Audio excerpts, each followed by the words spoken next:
Welcome to OSSB Inside and Out, a podcast about staff member and alumni experiences at the Ohio State School for the Blind. Each week, we interview someone from the Ohio State School for the Blind about their experiences.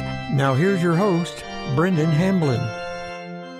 Hello and welcome to a special edition episode. In this episode, we're going to take a look back at some favorite holiday memories from the staff and students of OSSB. And this episode is dedicated to a man that OSSB has known for 14 plus years. He was the principal of the school for 14 years until he retired in 2012. Mr. Jerry Marcom, who we sadly lost in November of this year. So we'll hear some memories of Mr. Marcom and some favorite holiday memories of OSSB throughout the years. First up, we have Miss Carol Agler sharing some of her favorite holiday memories and some memories of Mr. Marcom from his time at OSSB. The very first holiday concert at OSSB, because that was my very first experience on stage, and such a cool stage too, with the front 3 feet or 4 feet or so that ramped up so that the blind students would know when they were approaching the edge. Right, and that so was they'd pretty notice, clever. and so they'd know to stop. Yeah, pretty clever thing. And we were doing a musical called December in Our Town or something like that. I was doing that with the elementary and junior high students. And there was a scene where it was a mariachi scene. And the students were, I think they were junior high students then. Jessica Cully was one of the students that was holding a trumpet, a fake trumpet. And she was all the time making these balloon noises, like, only she could get really high. She still does to this day. She can make the most amazing balloon sounds. So she's holding a fake trumpet, and Seal Perano says to me, well, why are you using a fake trumpet? Well, we've got real ones. What? We have real trumpets? Nobody told me that the school had a band once upon a time, 13 years before I came there. The band director, Mr. Spangler, had retired, and they didn't refill his position. And there was a closet full of band instruments, great band instruments. So Seal showed me that closet, which was in what was then the meeting room, which had been the old band room. Which in sense turned back into the music room. Right. It had, I started out in the multi-purpose room in the elementary wing. Right. And I was only there till sometime after the holidays. But when I moved into the other room where these instruments were. So I pulled out the real instruments, and that's what we used in the performance. And after the performance, Jessica says, because they were right before probably intermission, and Jessica says, can I play this trumpet? And I said, well, sure, you've been practicing all your life. So she went, and I said, no, don't blow into it. Make your balloon sound into it. And she goes, and it goes, high C, first sound, incredible. And I said to Jerry Marcom, we have got to start a band program here. We've got the instruments, let's do it. Right. And he agreed. We've got the instruments, why not put them to use again? Certainly had the talent. I could not believe how talented OSSB students were. Just incredible singers, incredible musicians on the piano, or, they'd had a handbell choir before. It was all, we can do this. Right. So we did it. And that's how the band program started. all because of that very first concert.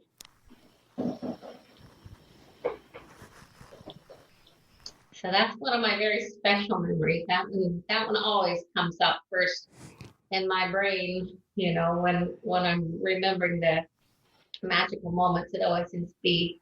Right. And another one is the musical. There was one about December all over the world. I don't remember the name of it. It might have been December all over the world.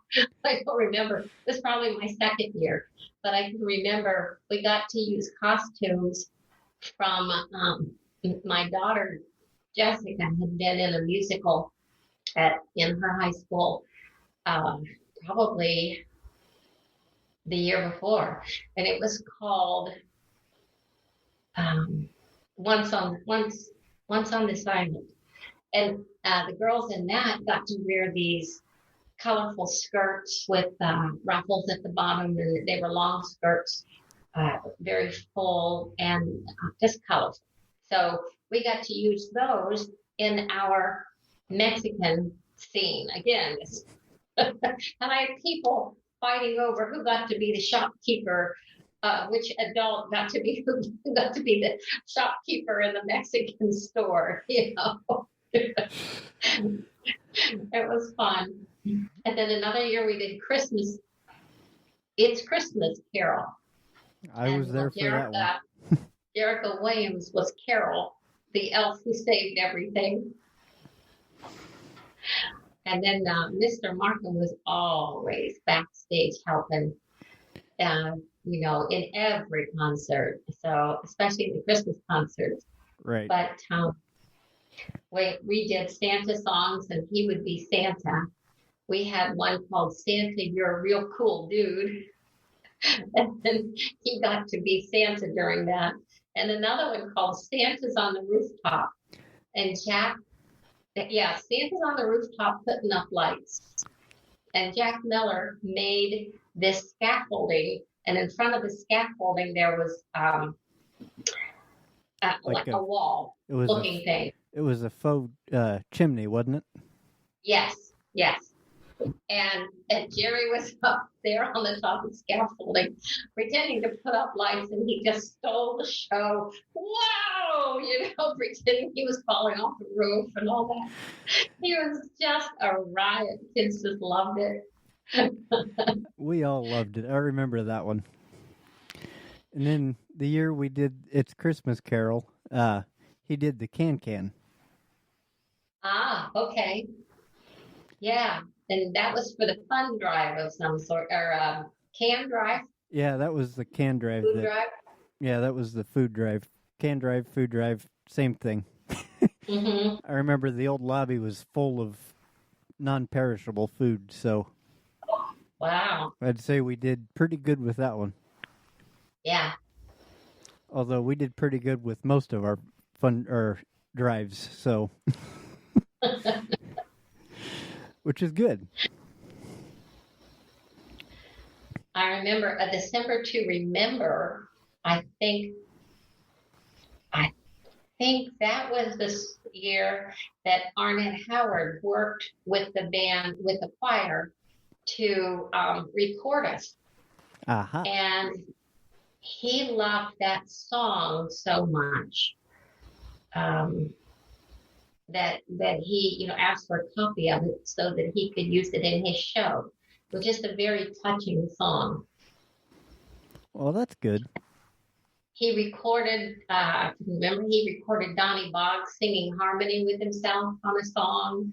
And, we had Lacey Hughes, Rhonda Garrison. I can't remember all the others, but he just made such wonderful CDs, recordings of these students doing their thing. And he had been there to record the whole choir, but on a whim, he said, "You got anything else that, you'd like to record that I don't know about?" And that made it into Donnie singing 3-part harmony with himself.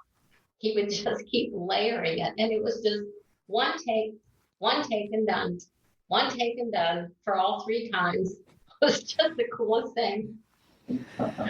Sounds like the coolest thing. Yeah, after that, Donnie was selected. I'm trying to think of there's a blind country artist, Doc somebody, who, bluegrass entertainer, and he had a big concert, venue in West Virginia, I think it was, or Virginia, somewhere in there. But my husband and I went to see Donnie. Donnie was his warm-up act. He chose him for that. It was just really something to see those guys and get to see Donnie performing there. And then afterwards, my husband and I went to where I grew up in Atlanta, Virginia. And it's the first time I'd been back there probably since 5th grade. So it was just really neat to go and see where I lived for like 4 years. That was the most I'd lived in one spot, at that point till I moved to Columbus. Right. In 5th grade. And then I stayed in Columbus for the rest of my life. But it was just so neat to see Donnie do that. He's just such an amazing musician. And to get to feature these wonderful singers in the choir.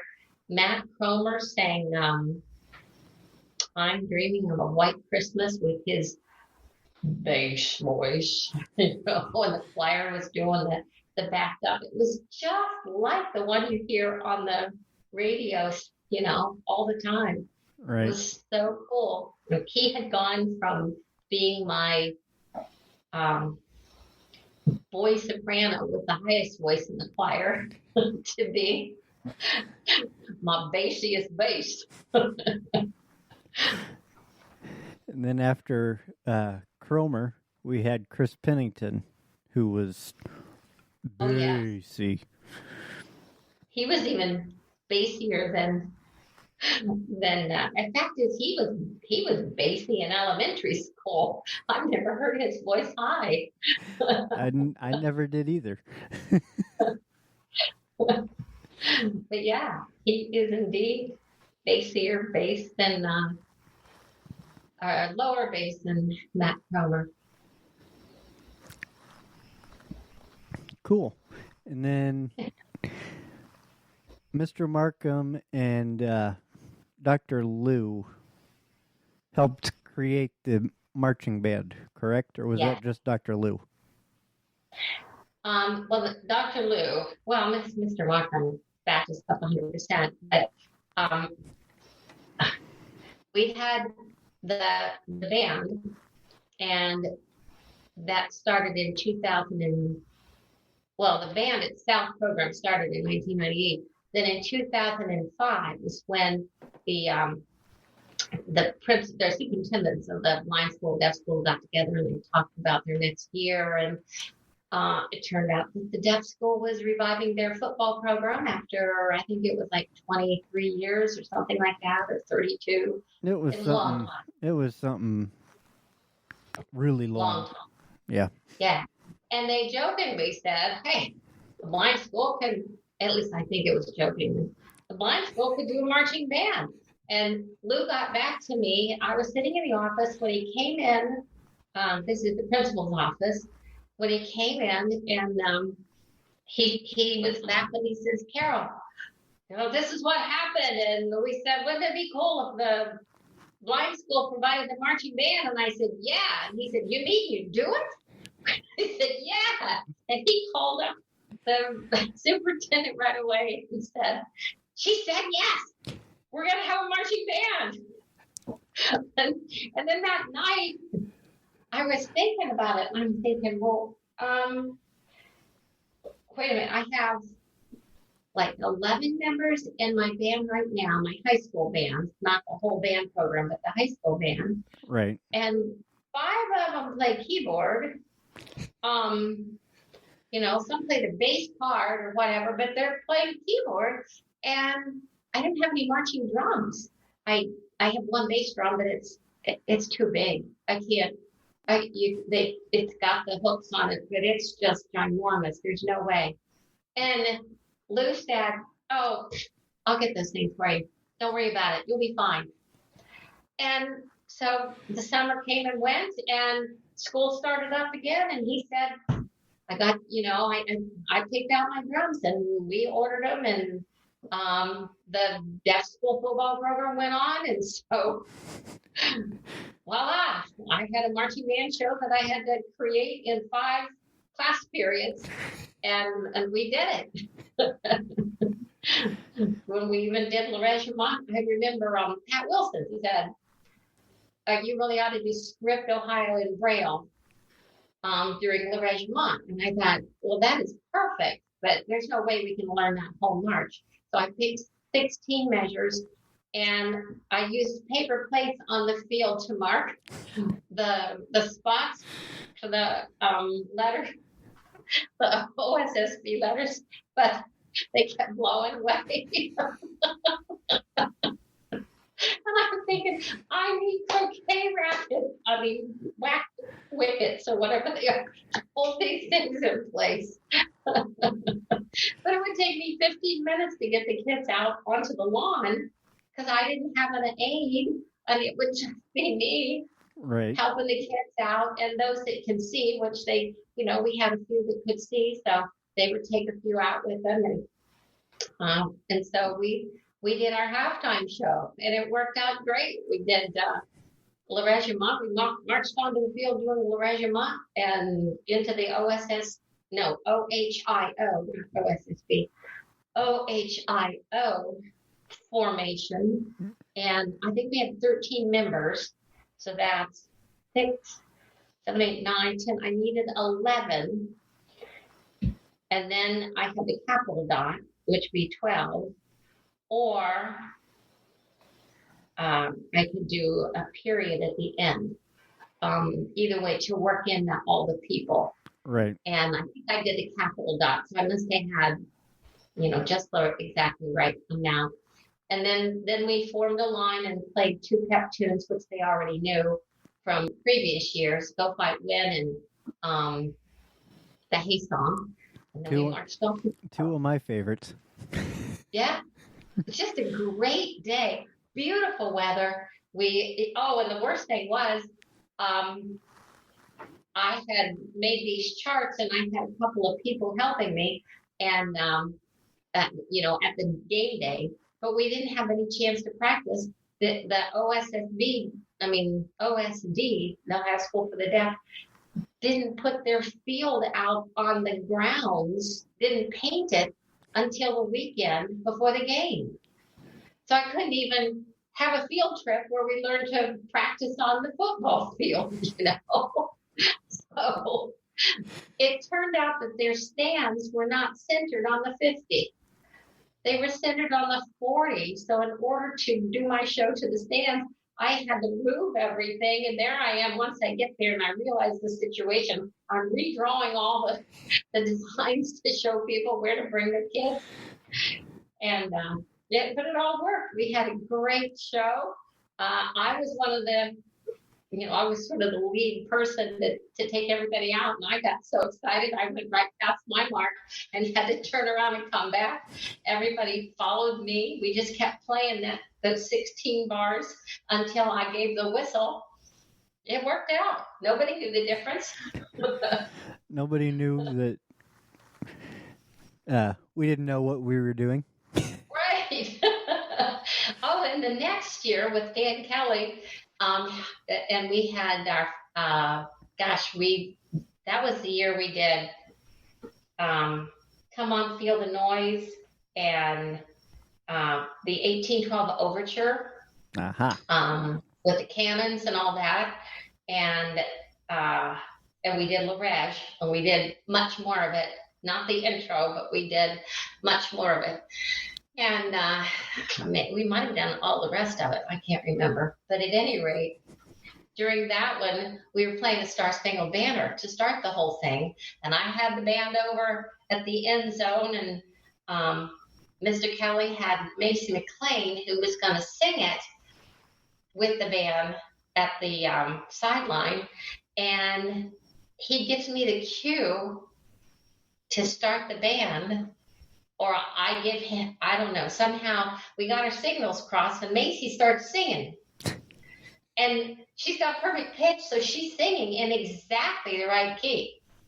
So I just wait. The first two phrases are exactly the same, so I wait till she finishes the first phrase, and then cue the band and join her on the second phrase.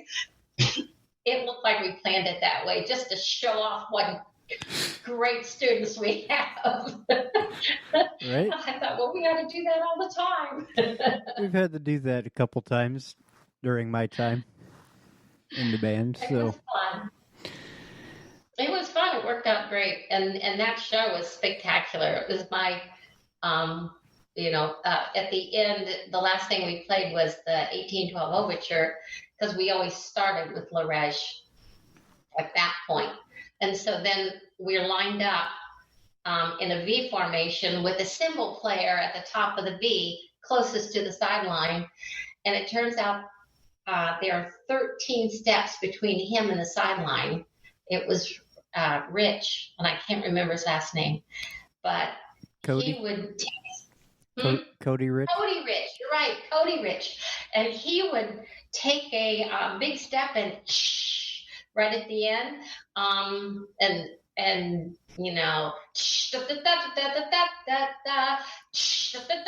and so on. And it would go every time. He would get one step closer until right at the end, he was right there on the sideline.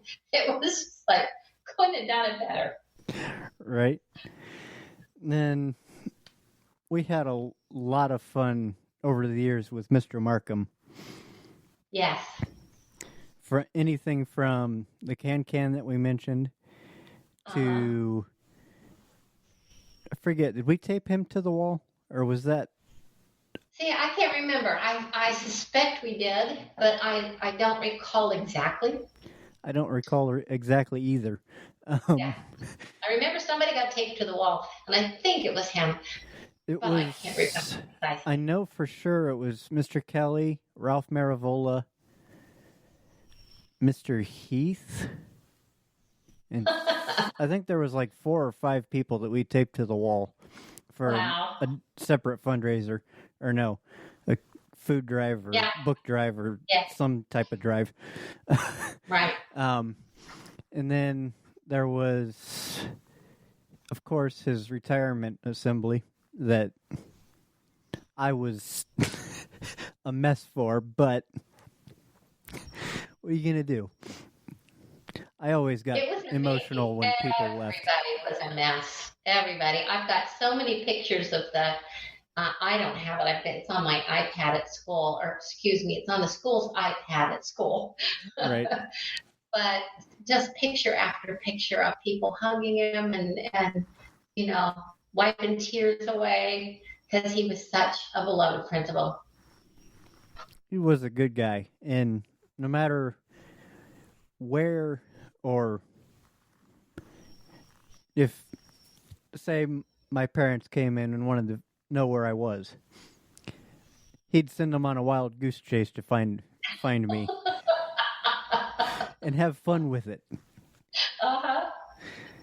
You're not the only one who said that. People will hear that throughout this episode because it's been mentioned a couple times.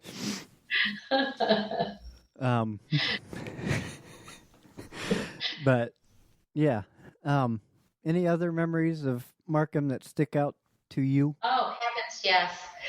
He would come down the hall. You have to understand, I have a hard time with purchasing correctly, and there's this.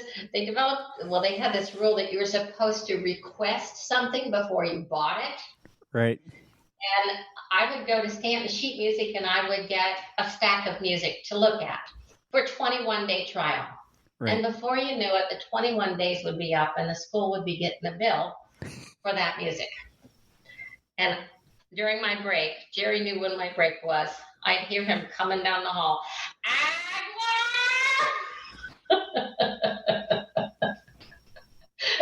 And I knew, another one came through. And I'd go to stands and I'd give him back the music and it'd all be good. But that was what he did. There was always that. He did it a lot. The thing is, I can see him doing that. Well, I was the only one, I was way down there away from all the other classes. And he was, at the most, he would be disturbing the first class that he passed in that first hallway before he had to turn to my class. Which was... He'd pass that one and start yelling. Which was at that time probably Mr. Lucas's MD class. Yes, it was. Yeah, and I remember when Jerry and I discovered we had the same birthday was because Kendra Harshberger's parents had donated money for Arnett Howard to come perform at the school. And it was probably my first year there too. And I said, well, I get to choose when. I mean, they told me it was my choice. So I said, well, let's do it on my birthday.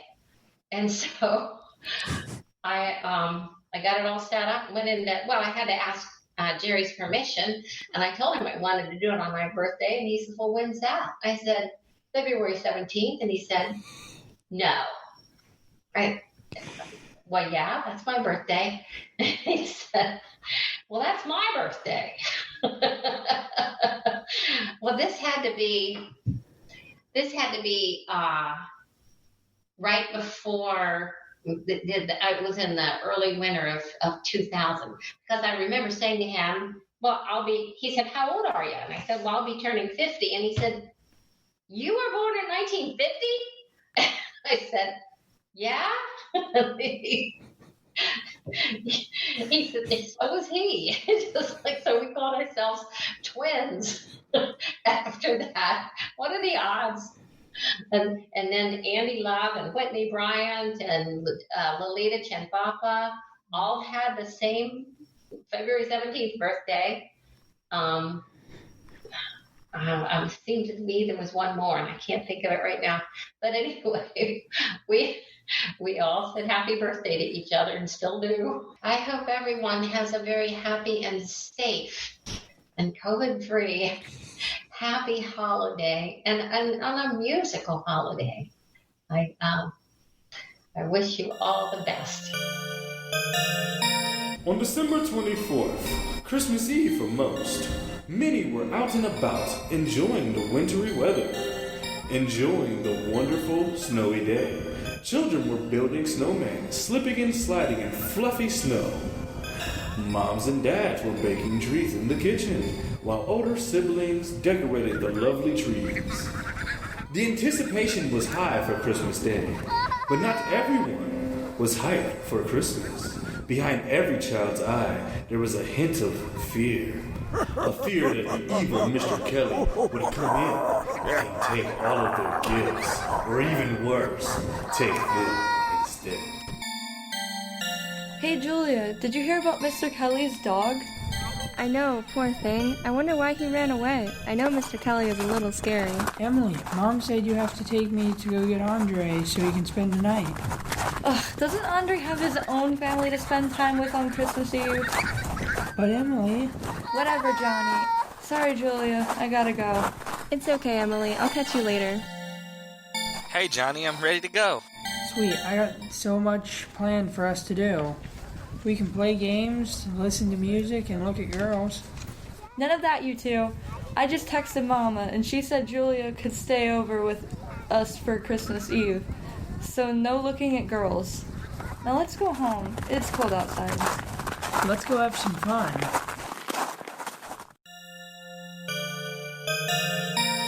And fun was had by all. Cookies were baked, trees were decorated, and family and friends became one in joy and happiness. Johnny and Andre could not wait for Christmas morning. They stayed up most of the night, waiting up, when all of a sudden... What was that? I don't know. Let's go check it out. Yeah. As Johnny and Andre crept down the stairs, they heard a peculiar noise. It was a curious sound. A clawing, a scratching, maybe even a dragging noise. Johnny and Andre were rightly worried. Once they entered the kitchen, they froze in terror. Run! They darted up the stairs, tripping over each and every step, dashing into Emily's room. What are you two doing? What did I say about looking at girls? He's here. Who? He's disgustingly hairy. He has really long, dirty, yellow claws. His eyes glow with a fiery haze, and he's in our kitchen. Are you serious right now? At that moment, all the children stopped in their tracks. They heard a peculiar noise coming up the stairs, a dragging noise. Johnny and Andre hid behind the girls. What's that? I don't know. Let's go find out. Emily opened the door and screamed. Hanging from the ceiling right in front of her eyes was a balding old man. Hey, little girl, I'm here for your brothers and your gifts. Christmas is done. Christmas is over.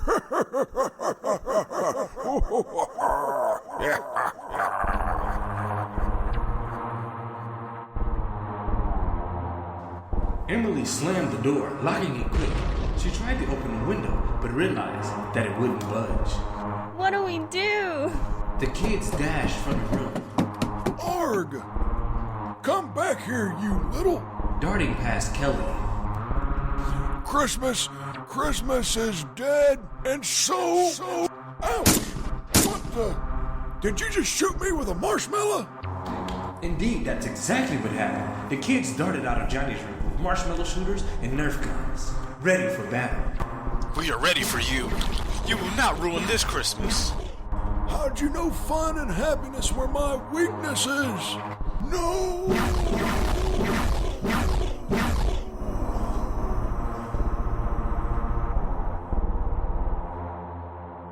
And the evil Mr. Kelly ran from the house and was never seen again.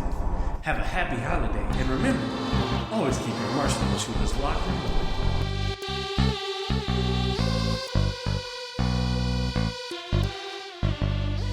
Thank you for joining us on this special holiday episode of the podcast. Stay tuned for next week's episode where we branch out and talk with more people about their memories of Mr. Jerry Marcom and their favorite holidays at OSSB. Make sure to follow us on Facebook, Instagram, and Twitter by searching for the OSSB Inside and Out podcast. You can find us on the free iHeartRadio app or wherever you get your podcasts. Until next time, bye for now.